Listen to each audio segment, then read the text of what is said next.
And we're back. Welcome back. TV And we're Time back. Machine Podcast. Talking about the saddest episodes ever. And we wanted to show some clips of some of Yeah. this. And our audio engineer, Jorge, has some clips pulled up, aka me. So we're going to show one. This is the clip in question that we just referred to, the Fresh Prince of Bel-Air. Adam, let me know when you can see that. Yep. Just hit the full screen on the. There you go. Wasted my money buying this stupid present. I'm sorry. If there was something that I Hey, you know what? You ain't got to do nothing, Uncle Phil. Hey, ain't like I'm still 5 years old, Ain't like I'm gonna be sitting up every night asking my mom, when's daddy coming home, Who needs him? Hey, he wasn't there to teach me how to shoot my first basket, but I learned, didn't I? Hey, I got pretty damn good at it too, didn't I, Uncle Phil? Got through my first day without him, right? I learned how to drive. I learned how to shave. I learned how to fight without him. I had 14 great birthdays without him. He never even sent me a damn card. The hell with him!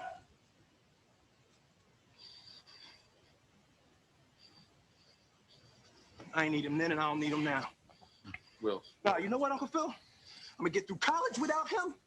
I'm gonna get a great job without him. I'm gonna marry me a beautiful honey, and I'm having me a whole bunch of kids. I'm gonna be a better father than he ever was. And I sure as hell don't need him for that, because ain't a damn thing he could ever teach me about how to love my kids.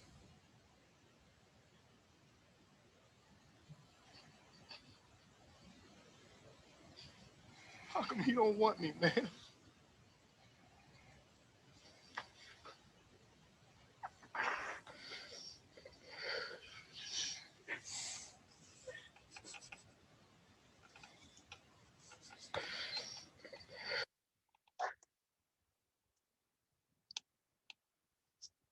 Off screen, this is the first time that I heard this, but off screen, you could hear people crying off screen. So you could hear the crew and probably the audience crying.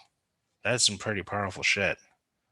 I know we talked about it earlier, but Jorge just learned how to do his job. So that's pretty rough. That's pretty rough stuff. Kudos to them. Kudos to them for pulling that off. So on to let's talk about some other shows, since we've basically dedicated this whole thing to the Fresh Prince. Another show that really got to me as a youngster, which one of the biggest, I know we made fun of Grey's Anatomy, one of the biggest hospital dramas when we were growing up was ER. It started the career of lots of celebrities, including the biggest, George Clooney. But Anthony Edwards was a child star or a teenage star from the 80s. He was in Revenge of the Nerds and a couple other. Yep. He was in Top Gun too. Yeah, John, he was Goose. So he was Goose. Yeah, he kind of had a thing for dying. Anyway, he played the lead, pretty much one of the biggest leads in ER, Dr. Mark Green. Yeah, definitely, especially for the first while. Yeah, Douglas Ross, George Clooney's character's best friend, developed brain cancer in the show. They kept that storyline going for quite a while. It wasn't just like he got the brain cancer and died. Yeah. They kept it going for a while, like he beat it and then it came back. Mm-hmm. But the coolest thing that they did with that episode when he passed is they showed the first episode. It was a two-parter. The first episode was how his coworkers reacted to the death. They got a letter that he had passed on, and they were each dealing with it in their own way. The second episode cuts back a little time, like a week or two before they got the letter, showing Mark playing out his last couple of days at a beach house with his daughter. Yeah, in Hawaii. And that man, woo! He gives his daughter this like life guidance about being very, very available for people and being very generous with your time. I never forgot that when Mark died. That was sad. Also, horrific death number 2. I mean, they killed a lot of people in the ER. Well, and that episode also did something that feels like very like French New Wave, or like something like something like an Italian like film or something. After the funeral, they're driving and they're just kind of driving. And his daughter, all of a sudden, she's like, wait, stop right here. And you run out thinking, is this like an important place? Like, what's going on? But she sees an open house, like a house for sale. And it's got balloons on the sign and stuff. And she unties one of the balloons and holds it for a while and then releases it Right. Jesus, that fucked me up. and watches it Mm. float up, you know. That was super rough. That was some sad shit. Yeah. George Clooney was gone by then. But And there's like the part before that where she puts the headphones on his ears yeah. and plays the Somewhere Over the Rainbow. Yeah. The Hawaiian singers version of it. Yeah. I remember. Yeah, episodes. If you want to watch that episode of ER where Mark Green passes to season 8 storyline, so it's the season finale or close to season finale of season 8, episode 21, On the Beach. Mm-hmm. It's on Prime, or you can get it on YouTube. Growing Pains is on this list. Is this a Leonardo DiCaprio episode? Yeah. When he leaves? No, it's when his Dad? When his dad comes back into his life only to leave again. It's just like the Fresh Prince. That storyline was very popular. It is. And his dad was a pretty recognizable actor. He was. I'm trying to remember who his dad was. I'm going to look that up real quick. Who played Leo's dad in Growing Pains? His dad was, gosh. He always played like guys from the country. He always played like, he's like a famous character actor. Yeah. The Truck Stops Here. TV episode 1992. Yeah. Um, Yeah, remember Mike takes Ben to meet him and Ben pretends that he has like a bunch of allergies and he's like super frail and stuff. It's a Gary Grubbs. Gary Grubbs. Character actor from, he's still alive and kicking. Dude, we should get him in something. He's so great. Yeah. He's so Gary great. Grubbs.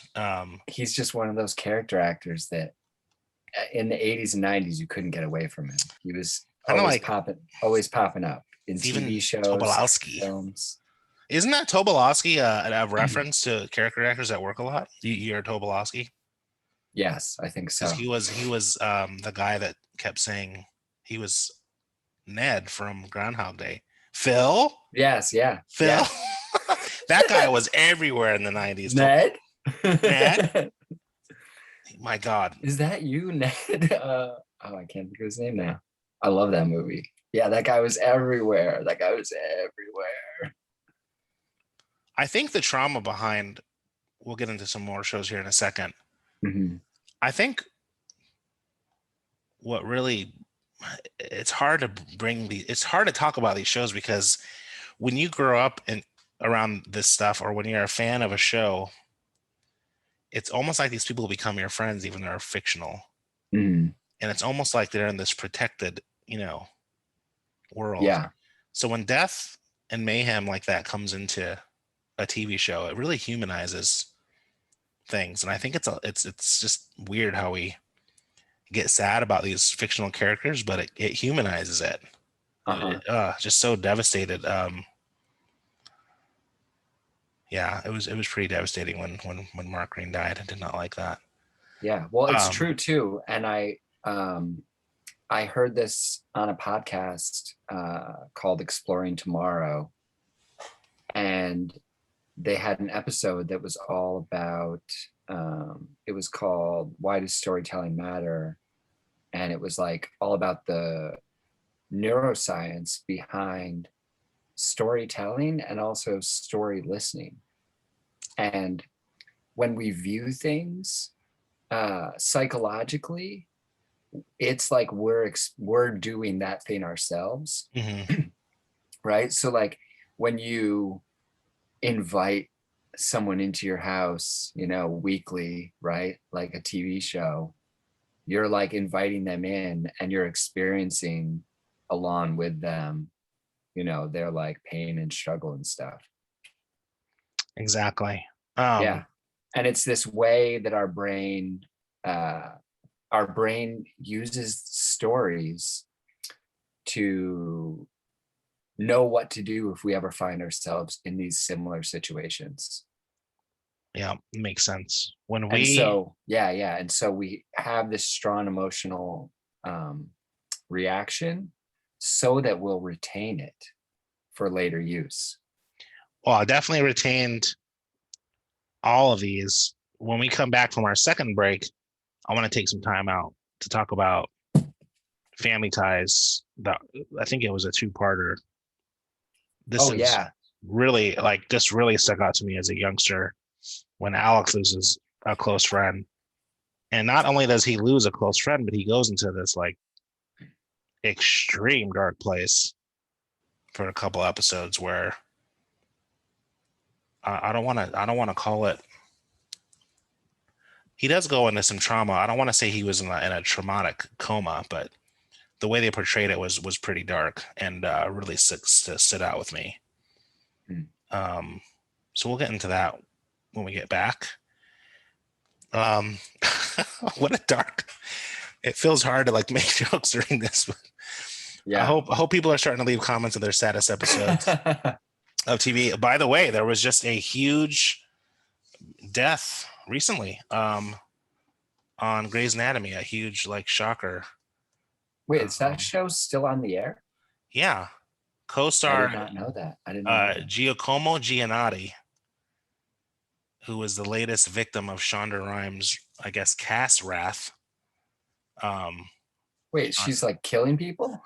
You don't want to mess with Shonda. She's killed off a couple Spoiler. of ones. She doesn't mess around. I love Shonda Rhimes. I love you. Yeah. I know you're not listening to this, but nothing but respect. But she's been known to take you right out. But yeah, Dick was really into that show. When I mean, they killed everybody. There was one episode where they killed 3 people in a plane accident, and then there's another episode. She's really good at ensemble writing, where this mass shooter goes in and kills half the cast. It's like, what the fuck? Within the first act. Wow. 4 or 5 people gone. And then, wow. Yeah. So on that bright subject, we'll be right back on the TV Time Machine podcast. Stay tuned.